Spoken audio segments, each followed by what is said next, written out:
Today we are going to be proving midsegments and proving that lines are parallel to one another. In our first problem it says, in the figure, point D is the midpoint of BA. So D is in the middle of BA, which means it creates two congruent line segments. Point E is the midpoint of BC, so that means that these are also cut into two congruent line segments. Prove that the length of DE is half the length of AC. So we want to prove that this is half the length of this. To do that, we're going to use what we know about midsegments. Well, we know that if DE cuts this side in half and this side in half, it has to be a midsegment. That is the definition of a midsegment.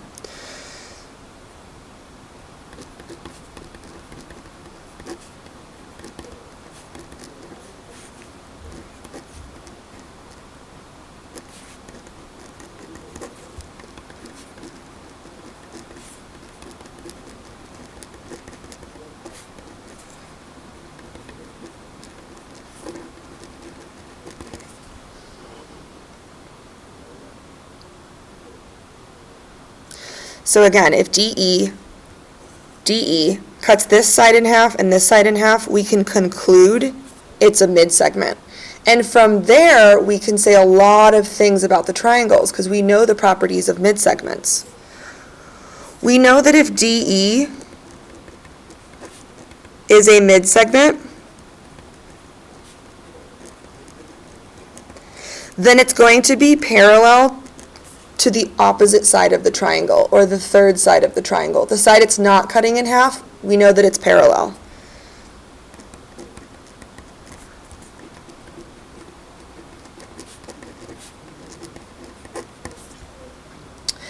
If it is parallel to AC, we know that angle A is congruent to angle D because they are corresponding angles.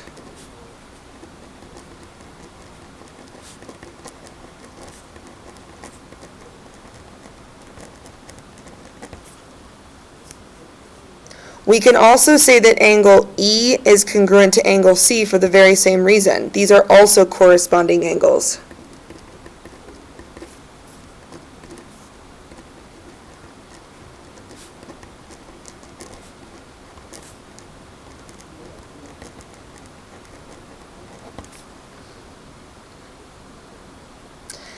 If these triangles have two congruent sides, if these triangles have two congruent angles, that means that their third angle has to be congruent as well. And we know that angle B has to be congruent to itself. So if this is the case, we can say that this smaller triangle is similar to the larger triangle because of congruent angles.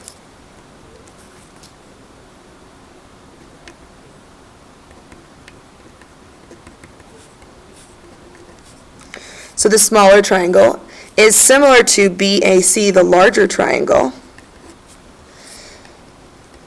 because of congruent angles.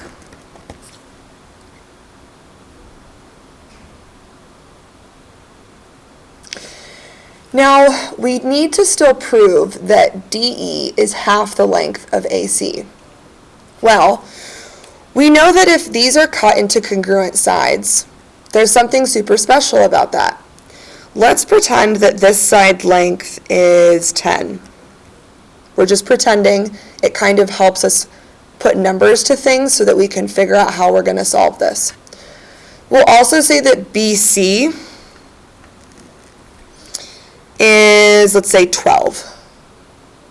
If that's the case, then this little line segment has to be 5. And so does this one. And this line segment has to be 6, and so does this one, because they're congruent and add up to 12. Same over here. 5 and 5 are congruent, add up to 10. If that's the case, then we can say that triangle BDE is half the size of triangle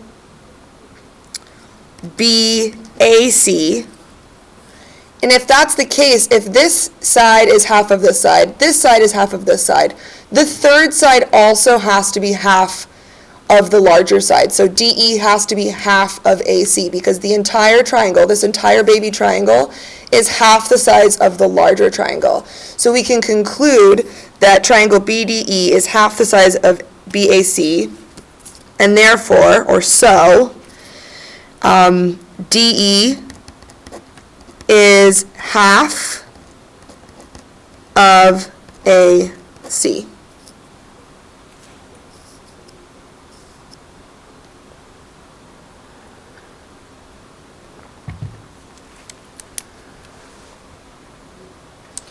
We're now going to move down to the next problem. In this problem, it's asking us to prove that lines DF, GE, and CB are all parallel. So DF, EG, and BC. So we can say that we know they're parallel because of these little arrows. But if we wanted to prove it, we would have to prove that each of the line segments that create these parallel lines are proportional to each other. So we'd have to create 3 proportions. Or actually, I think we'd have to create a few more than that. Let's check it out. So let's say we want to prove that DF is parallel to GE.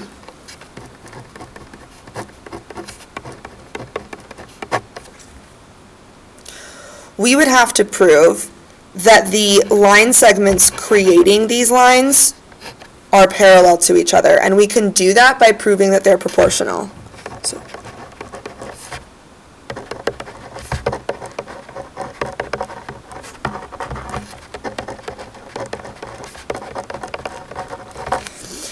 So in this case, for DF, we want to say that AD over DE is equal to AF over FG. So again, we're trying to prove that these two lines are parallel. So we have to say that this segment over this segment is parallel, or equal to, this segment over this segment, because these are the segments that are creating the spaces in between the lines. If the spaces are proportional, the lines are parallel. So if we wanted to prove this, let's put in the values for AD. We know that AD is 5, DE is 4, equal to AF is 10, and FG is 8. So these are proportional or equivalent, because if we reduced 10/8, we could reduce it to 5 over 4, or if we multiplied 5 over 4 by 2, we'd get 10/8. So these are proportional or equivalent, therefore we can say that DF is parallel to GE.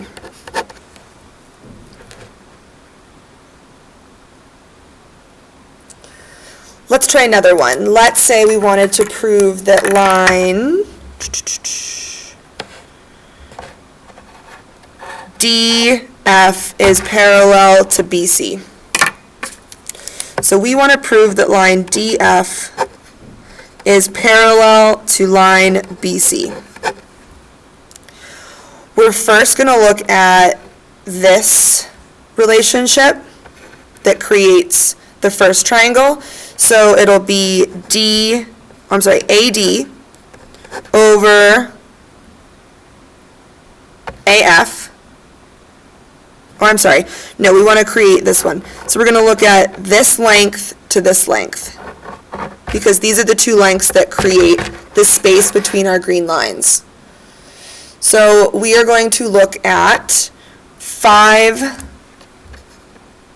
AD over DB being equal to AF over FC.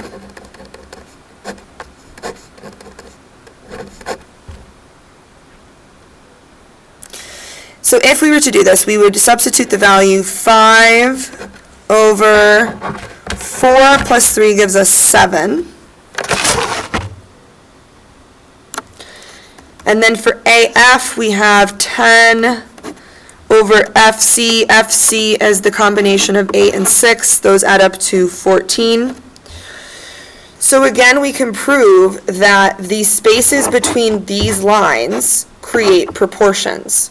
Therefore, if they're proportional or equivalent, then these two lines are parallel. So again, 5 times 2 would give us 10, and 7 times 2 would give us 14. Or think about it as reducing the fraction. 10 divided by 2 is 5, 14 divided by 2 is 7.